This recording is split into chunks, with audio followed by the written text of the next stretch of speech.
Hello bachcho, let's read the question.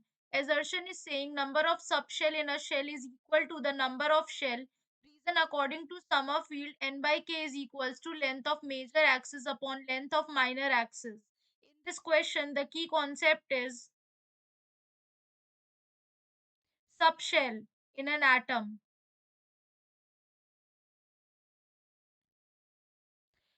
Basically subshell क्या होता है, जो इलेक्ट्रॉन्स होते हैं एटम में वो शेल्स में अरेंज्ड होते हैं जिन्हें हम डिनोट करते हैं एन के साथ, that surrounds the nucleus with each successive shell being farther from the nucleus. यानी कि जो सब शेल होता है कंसिस्ट ऑफ ईच शेल जो होता है वो कंसिस्ट करता है एक या एक से ज्यादा subshell, and the subshell consist of one or more orbitals. तो वी कैन से दैट की सब शेल जो होता है that is denoted by K, that is basically denoted by के,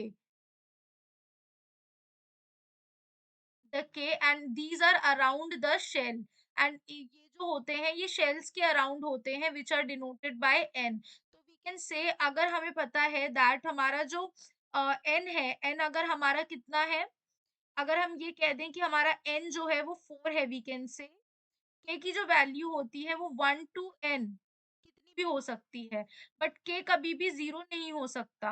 अगर हम कहें कि n की वैल्यू 4 है, तो यानी शेल के कितना होगा, सब शेल दैट विल बी 1 2 3 4। तो यहाँ पर क्या कह रहा है कि नंबर ऑफ सब शेल जो होता है वो मुझे शेल के बराबर होता है, तो ये स्टेटमेंट हमारा ट्रू स्टेटमेंट है। लेकिन अब जैसे कह रहा है कि according to the Sommerfeld N by K जो होता है, एन बाई के क्या होता है बेसिकली, लेटस से हमारा ऑर्बिट है, लेटस से हमारा ऑर्बिट है, this is the minor axis and this is the major axis. तो जो हमारा एन होता है that is actually denoting with the major axis and K the minor axis. तो जो हमारा एन बाई के होता है दैट इज क्या होता है, length of the major axis upon length of the minor axis. तो अगर इसकी वैल्यू 1 हो गई तो जो हमारा ऑर्बिट है वो कैसा हो जाएगा, सर्कुलर हो जाएगा।